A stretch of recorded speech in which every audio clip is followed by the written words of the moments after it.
نحمده ونصلي ونسلم على رسوله الكريم اما بعد فاعوذ بالله من الشیطان الرجیم بسم اللہ الرحمن الرحیم الف لام را تلک آیات الکتاب وقرآن مبین ربما یود الذین کفروا لو کانوا مسلمین صدق اللہ العظیم۔ آج 12ویں تراویح ہم نے پڑھی اور اس میں 14واں پارہ پڑھا گیا، اسی کی انشاءاللہ چند آیات کا خلاصہ بیان کیا جائے گا۔ سورہ حجر ہے، آگے چونکہ سورت کے آخر میں اصحاب حجر کا تذکرہ ہے، یعنی قوم سمود کا، اس لیے سورت کا نام حجر ہے۔ ربما یود الذین کفروا لو کانوا مسلمین، کافر تمنا کریں گے کاش کہ وہ مسلمان ہوتے۔ جب جہنم کے اندر کافر داخل ہوں گے اور ان کی سزا زیادہ سے زیادہ ہوتی جائے گی، بڑھتی چلی جائے گی، اور مسلمانوں کو اللہ ایک ایک کر کے نکالتے جائیں گے، کیونکہ مسلمانوں میں سے اگر کوئی جہنم میں جائے گا تو اپنے گناہوں کی بقدر سزا بھگت کے باہر آ جائے گا۔ تو اس وقت کافر تمنا کریں گے کاش کہ ہم مسلمان ہوتے، کاش کہ کلمہ پڑھ لیتے تو آج جہنم سے نکل جاتے، لیکن اس وقت کوئی فائدہ نہیں ہوگا۔ آگے انسان کی تخلیق کا تذکرہ ہے، وَلَقَدْ خَلَقْنَا الْإِنسَانَ مِنْ صَلْصَالٍ مِّنْ حَمَإٍ مَّسْنُونٍ۔ اللہ فرماتے ہیں کہ ہم نے انسان کو کھنکھناتی ہوئی کالی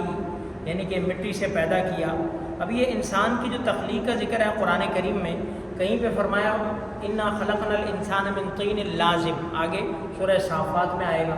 اور اسی طرح سورہ صاد کے اندر آتا ہے تو کہیں پہ طین لازب کہا، کہیں من صلصال من حمأ مسنون کہا، اور کہیں پہ جو ہے وہ گارے سے کہا۔ تو انسان کی تخلیق کے مختلف مراحل ہیں، ہو سکتا ہے ابتداءً جو تھا وہ گارا تھا، پھر کھنکتی مٹی بن گئی، ٹھیکری بن گئی، تو اس لحاظ سے تو مختلف جو ہے وہ، لیکن اصل جو ہے وہ اس کی مٹی ہی ہے، انسان کی اصل کیا ہے؟ مٹی ہی ہے۔ من صلصال من حمأ مسنون والجان خلقناه من قبل من نار السموم، اور جنات کو اللہ فرماتے ہیں کہ ہم نے آگ سے پیدا کیا، آگ سے پیدا کیا، اور اسی لیے پھر جنات کو اور ابلیس کو جو ہے وہ اپنی بڑے ہونے کا وہ دھوکہ لگ گیا، اور اسی وجہ سے اس نے اللہ کے سامنے سجدہ اور آدم علیہ السلام کے سامنے سجدہ کرنے سے انکار کیا کہ خلقتنی من نار و خلقتہ من طین، کہ اللہ تو نے مجھے آگ سے پیدا کیا، اسے مٹی سے پیدا کیا، اور یہ اس کو بھول لگی، یہی تکبر اس کو مار گیا اور وہ راندہ درگاہ ہو گیا۔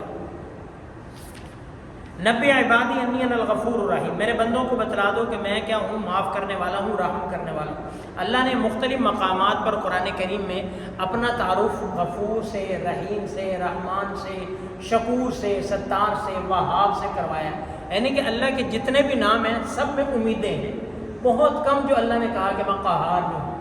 میں منتقم بھی ہوں، عزیز ذو انتقام بھی ہوں، بہت کم ہے ڈرانے کے لیے، مگر نہ اکثر جو ہم امیدیں ہیں کہ میں معاف کر دیتا ہوں، رحم کرتا ہوں، وہاب ہوں، بہت زیادہ دیتا ہوں، ستار ہوں، پردہ ڈالتا ہوں، میری رحمت بڑی وسیع ہے، ذو الجلال والاکرام، میں لطیف الخبیر، یہ اکثر جو ہے وہ اللہ بندے کو امیدیں دلا۔ تو یہاں پہ فرمائے میرے بندوں کو بتلا دو کہ میں کیا ہوں، معاف کرنے والا اور رحم کرنے والا ہوں۔ اور دوسری جگہ کیا فرمایا؟ کتب ربکم علی نفسہ الرحمہ، آپ کے رب نے اپنے اوپر رحمت کو لازم کر لیا، یعنی اللہ بڑی رحمت کرنے والے ہیں۔ تو بہرکیف تو اللہ کی ذات بڑی کریم ہے، جیسے اس کے بتلانے کا مقصد کیا ہے کہ جو بھی بھول چوک، گناہ، کفر، شرک بھی ہو جائے اللہ سے معافی مانگو، اللہ معاف فرما دیتے ہیں۔ تو اس لیے گناہ ہو جائے تو فوراً اللہ سے معافی مانگ لینی چاہیے۔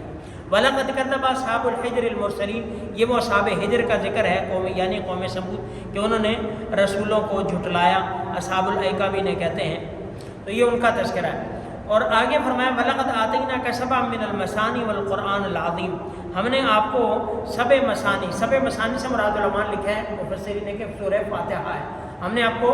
سبع مثانی عطا فرمایا اور قرآن عظیم عطا فرمایا۔ فاتحہ کو قرآن عظیم اس لیے کہہ دیا کہ جو پورے قرآن کریم کے اندر مضامین ہیں اللہ نے سارے سورہ فاتحہ میں سمو دیے ہیں، اور سبع مثانی اس لیے بھی کہتے ہیں کہ جس کو بار بار پڑھا جاتا ہے، اور سورہ فاتحہ چونکہ بار بار پڑھی جاتی ہے، آپ فرائض پڑھیں، آپ نوافل پڑھیں، آپ تہجد پڑھیں، آپ اشراق پڑھیں، چاش پڑھیں، اوابین پڑھیں، جو بھی نماز پڑھیں اس میں سورہ فاتحہ پڑھی جاتی ہے۔ آگے سورہ نحل ہے، نحل کا معنی ہوتا ہے شہد کی مکھی، ہنی بی، شہد کی مکھی کا چونکہ آگے تذکرہ ہے اس لیے جب وہ اس سورت کا نام سورہ نحل ہے، اور مکی سورت ہے، اس میں پھر اللہ رب العزت نے اپنی جو وہ قدرت کو، اپنی وحدانیت کو، اپنی توحید کو بیان فرمایا کہ ان انذروا انہ لا الہ الا انا فاتقون، کہ لوگوں کو ڈراؤ بتلاؤ کہ اللہ کے علاوہ کوئی الہ نہیں ہے، مجھ ہی سے ڈرو جس نے آسمان اور زمین کو حق سے پیدا کیا، اور تعالی عما یشرکون، یہ جو لوگ شرک کرتے ہیں اللہ اس سے بہت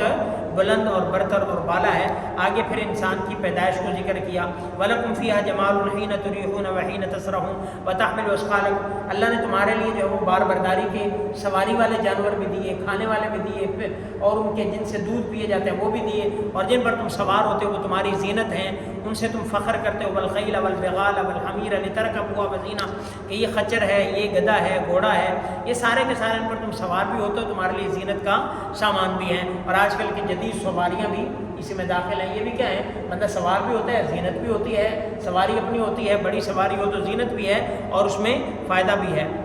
آگے پھر اللہ کی قدرت ہے کہ اللہ نے تمہارے لیے جو ہے وہ کھیتی اگائی، زیتون اگایا، کھجور اگائی، انگور اگائے، اور ہر طرح کے پھل اگائے، اس میں نشانی ہے غور و فکر کرنے والوں کے لیے۔ اور اللہ نے تمہارے لیے رات کو، دن کو، سورج کو، چاند کو، ستاروں کو مسخر کیا، اس میں بھی نشانی ہے عقل والوں کے لیے۔ اللہ نے تمہارے لیے سمندر کو مسخر کیا، اسے تاکہ تم تازہ گوشت کھاؤ، یعنی مچھلیاں کھاؤ، اور اسے تم جو ہے وہ زیورات، اسے موتی، ہیرے جواہرات میں نکلتے ہیں، یہ سارا کا سارا، اور اس میں تم کیا ہے تیراکی کرو، اس میں سفر کرو، یہ بھی تمہارے لیے اللہ نے وَلِتَبْتَغُوا مِنْ فَضْلِهِ، اللہ کا فضل تلاش کرو اور تم شکر کرو۔ یہ ساری اللہ کی نعمتیں گنوانے کا مقصد یہی ہے کہ بندہ نعمتیں کھاتا رہے اور اللہ کا شکر ادا کرتا رہے، فرما بردار رہے، بس اللہ کو یہی مطلوب ہے۔ اس کے بعد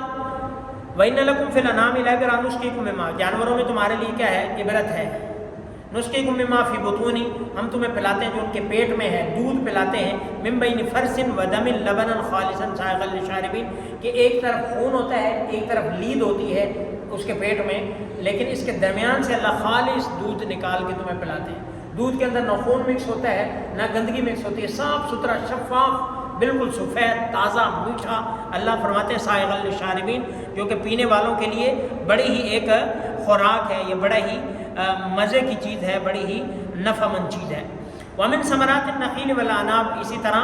تَتَّخِذُونَ مِنْهُ سَكَرًا وَرِزْقًا حَسَنًا، یہ پھر وہی ہے کہ اللہ نے پھل بھی تمہیں دیے۔ وَأَوْحَىٰ رَبُّكَ إِلَى النَّحْلِ أَنِ اتَّخِذِي، اسی طرح شہد کی مکھی کو اللہ نے اس کے دل میں یہ بات ڈالی کہ وہ پہاڑوں پر اپنے گھر بنائے، وہاں پہ اور درختوں پہ، وَمِمَّا يَعْرِشُونَ، اور جو اونچی جگہیں ہیں وہاں پر کیا ہے، شہد کی مکھیاں جو وہاں پہ اپنا گھر بناتی ہیں۔ اللہ نے شہد کی مکھی کو بڑا ایک سمجھ اور بڑا ایک فہم عطا فرمایا ہے، اور ان کا بڑا ایک اچھا سسٹم ہوتا ہے، بڑے منظم طریقے سے، گندگی پر نہیں بیٹھتی ہے، صاف ستھری جگہ پر بیٹھتی ہیں، اور خود بھی جہاں سے رس لیتی ہیں، پھولوں سے لیتی ہیں، گندی جگہ سے نہیں لیتی۔ یہ اللہ کی طرف سے ان کو ایک ہدایت ہوتی ہے، اور پھر یہ کیا کرتی ہیں، شہد ہمیں دیتی ہیں، وہ بھی کیا ہے، شفا ہے۔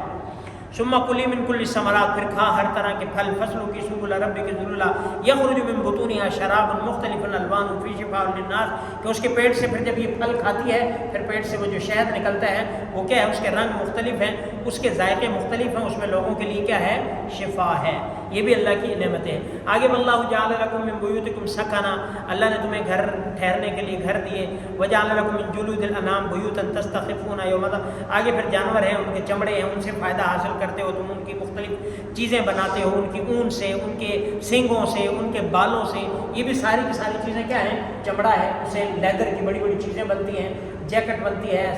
کوٹ بنتے ہیں، جوتے بنتے ہیں، اور والٹ بنتے ہیں، اور پتہ نہیں کیا کیا پرس بنتے ہیں، لیڈیز پرس بنتے ہیں، کتنی چیزوں سے بنتی ہیں۔ تو یہ ساری اللہ کی نعمتیں۔ آگے جو آیت ہے ان اللہ یأمر بالعدل والاحسان وایتاء ذی القربی، یہ بڑی جامع آیت ہے، اس میں 3 چیزوں کا حکم دیا، 3 چیزوں سے منع کیا۔ ان اللہ یأمرکم بالعدل والاحسان وایتاء، اللہ تمہیں حکم دیتا ہے انصاف کا، احسان کا، اور رشتہ داروں کے ساتھ حسن سلوک کا۔ یہ بڑی جامع آیت ہے، اس میں ساری چیزیں آ جاتی ہیں، عدل اپنے ساتھ بھی، لوگوں کے ساتھ بھی عدل، اللہ کے ساتھ بھی۔ اللہ کے ساتھ عدل کیا ہے کہ جو اللہ نے حکم دیا اس کے مطابق چلنا، اس کے مطابق چلنا، احسان کرنا، احسان عبادت میں بھی ہے، احسان احسان کے معنی میں بھی ہے، اور رشتہ داروں کے ساتھ حسن سلوک کرنا۔ وَيَنْهَىٰ عَنِ الْفَحْشَاءِ وَالْمُنكَرِ وَالْبَغْيِ، اور اللہ تمہیں منع فرماتے ہیں کس سے، فحاشی سے، بےہودگی سے، اور گناہ سے، اور سرکشی کے،